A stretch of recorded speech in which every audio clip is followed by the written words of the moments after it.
Le 15h30, bon après-midi chez vous, mesdames, messieurs. En marge du 15e sommet du BRICS, le Premier ministre congolais Jean-Michel Sama Lukonde s'est entretenu avec le Premier ministre honoraire haïtien et le PDG de la société Digiloop sur les possibilités d'investissement dans les nouvelles technologies et les financements innovants en République démocratique du Congo. Images et commentaires.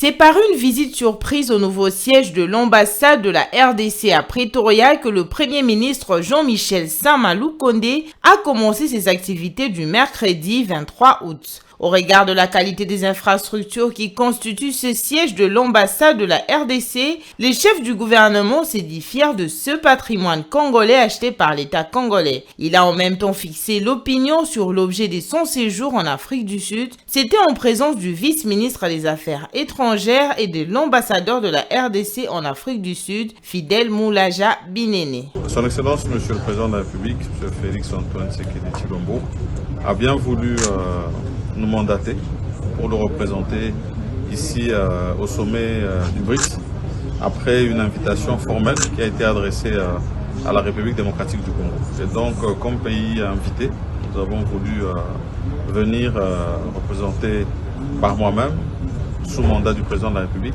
mais aussi avec les ministres sectoriels avec lesquels nous faisons le suivi sur ces questions économiques, notamment le ministère des Affaires étrangères, mais aussi le ministère des Finances ainsi que le ministère de l'Industrie. Après cette visite, le Premier ministre s'est entretenu avec le Premier ministre honoraire haïtien, accompagné du directeur général de la société Digiloop, spécialisée en nouvelles technologies digitales pour le financement innovant sur des questions de coopération bilatérale basées sur le financement innovant. C'était un grand plaisir de rencontrer son Excellence le Premier ministre.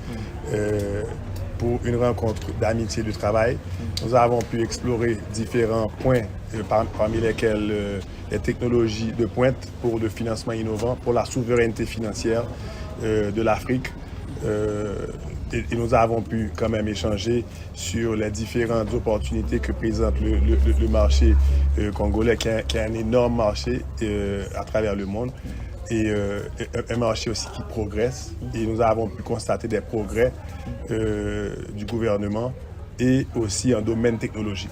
Arrivé à Johannesburg depuis le mardi, le Premier ministre Jean-Michel Sama Lukonde est porteur d'un message du président de la République Félix-Antoine Tshisekedi Tshilombo au BRICS. Cet acronyme regroupe l'Afrique du Sud, l'Inde, le Brésil, la Chine et la Russie. Au menu de ce 15e sommet, l'élargissement à de nouveaux membres du bloc de pays émergents. Les BRICS revendiquent notamment une croissance accélérée, un développement durable et un multilatéralisme inclusif.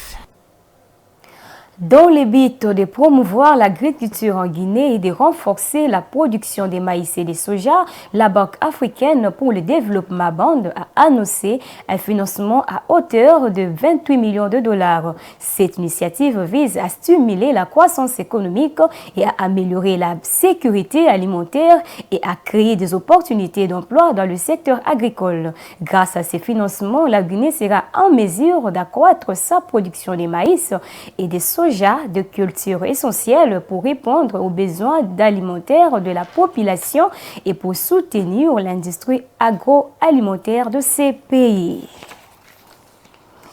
Alors que la pagaille s'est emparée de plusieurs bureaux de vote au Zimbabwe mercredi 23 août 2023, lors des élections présidentielles législatives, le scrutin a été prolongé d'une journée. Le président Emmerson Mnangagwa et son parti Lazanu-PM semblent déterminés à s'accrocher au pouvoir, tandis que l'opposition dénonce les fraudes et entraves au vote. Suivez le détail. Dans la capitale Harare, bastion de l'opposition, s'est emparé de plusieurs bureaux qui ont tardé à ouvrir en raison de retards logistiques. Et le président a dû annoncer dans la soirée que le scrutin serait prolongé d'une journée pour permettre aux 6,6 millions d'électeurs de voter.